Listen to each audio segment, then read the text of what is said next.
reservoir of metallic liquid mercury on the moon, particularly near the moon's south pole. That is part of a disclosure scenario. If you understand what you're looking at, you go, oh my God, that means so-and-so and so-and-so. But if you're just a normal person, a normal American taxpayer, and you hear a reference to this on CNN or Fox, you will not have a clue as to what it really means in terms of your history or your future or where this whole disclosure process is going. We see event like event like event of this panoply of events coming out without context, without interstitial glue, without people connecting the dots. That's the kind of disclosure we are in, where if the student is ready and the student asks the right questions, the student will get to figure it out. And if the student is not ready, it will go right over their heads like proverbial tent. Okay. Thank you very much, Richard. We'll move on then to David. And also what I'd like to do at this point and from this point on is allow each person to give a reaction to the person who had spoken. In other words, in your case, David, there's only one person who's spoken before you, although you can reference back to the other things said, certainly. But that would be great if you can also give sort of a reaction. That would be great. Hold on. Okay, David, go ahead. To Richard that the mercury thing is interesting, and I do agree that we're getting more and more confirmations from the mainstream media for those who want to look at this.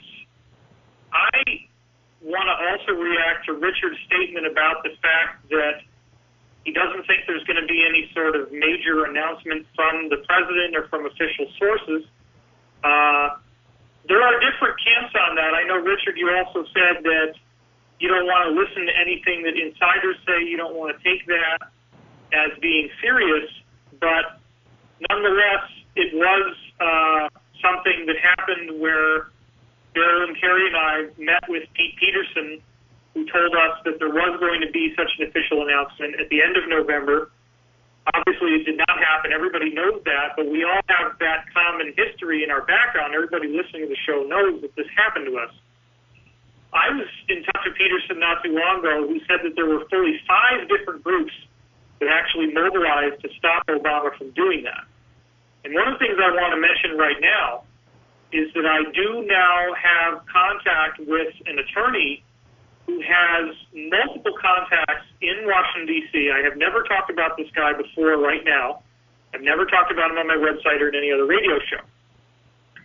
This attorney, as I said, is in touch with senators. He's in touch with some other administration. And I do want to share what he's saying because it's, and Richard, I gave you a little bit of this on the phone the other night, but I remember the Executive Order 11110, which has, of course, the 1111 in it, very interestingly.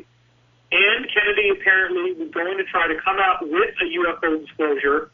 Marilyn Monroe knew about this. If you've heard this from Greer and many other sources, apparently Marilyn Monroe was murdered because she was about to call a press conference to announce that UFOs are real, that she'd heard it from JFK, and her phone was tapped, and right before she made the announcement, they got to her. I've also heard from some very highly credible insiders that Ronald Reagan was actually going to disclose that UFOs exist. And that's why you had John Hinckley attempt to shoot him, or I don't remember if it was Hinckley or whoever it was that took the bullet and avoided Reagan actually being killed. So there are deadly stakes.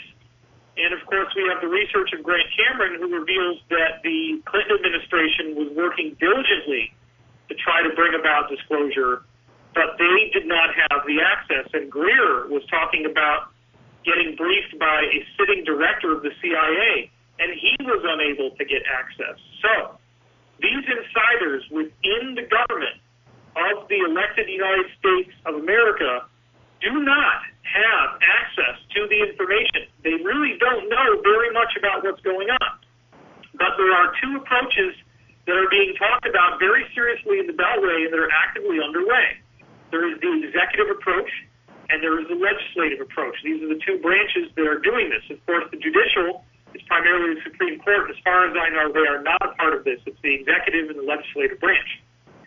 The executive branch, this is very important, and Richard, I know we spoke about this, and you kind of said, well, what does it really matter by this point? But I can honestly tell you, the executive branch is deeply concerned about bringing someone out who is under classified oath to maintain secrecy in the interest of national security. They are actually extremely concerned about having anyone who is an ex-worker for these programs or was an active worker in these programs coming forward if to do so meant that it was illegal, because these gun-toting Glenn Beck, Sarah Palin types could actually try to mobilize and say that the whole thing is fake. They try to attack it. They try to discredit it. They say this is just Obama is trying to bail himself out of a desperate problem with his presidency, and he's got sagging popularity. So now what he's going to do is he's going to try to tell people that UFOs are real, but it's all fake. And oh, look at this.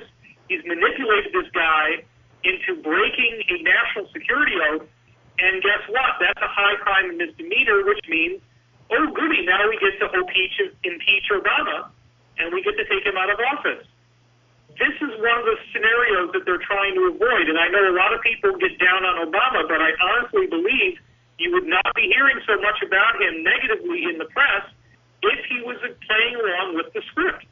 The reason why he's getting attacked so much is because he's not following the script, but he's got a very, very difficult scenario. And I think the closest he's ever come to really admitting what's going on was when he actually said that he was going to allow these tax cuts for the wealthy to go through. But you notice in that speech, he was very, very upset about it, and he let people know, look, I don't like this, but I don't have any choice. My hands are tied. We have to let this go through. So that's a tip of the hat for those who are paying attention to the fact that he's being controlled and dominated, and he doesn't really have a whole lot of authority.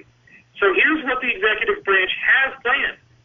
What they have planned is that there are going to be mass sightings, and I don't think it's anything they have control over. It's more something that they expect is going to happen. And they expect that when these mass sightings happen, that there will be a public cry for some sort of hearings. At that time, the executive branch will recommend that there is going to be a new Project Blue Book, which is going to be much more expanded and robust than the original, and they give the public some sort of official investigation about UFOs. Now, again, this is from an attorney who is in touch with top people in Washington, D.C. This is not something I made up. This is from a very reliable source that they want to reopen another Blue Book type of investigation.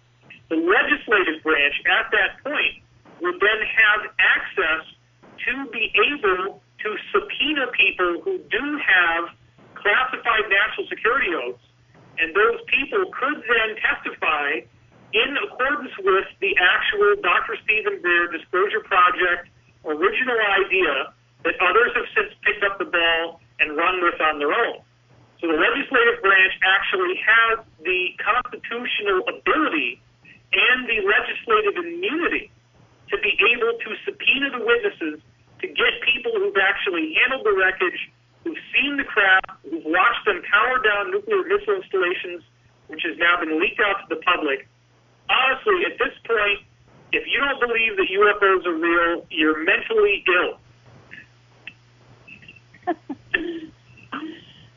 Yeah, right on, David. Okay, fascinating. Bill, do you want to step in here and pick up the baton, so to speak? Let me be brief about this. And once again, I think that we're in strong agreement with a lot of interesting angles to this. By the way, I should say I can still see David on the monitor. I don't know if anyone wants to actually see me talking, but there I am. Sorry about that. You were switched. Go ahead. That's cool. That's quite okay.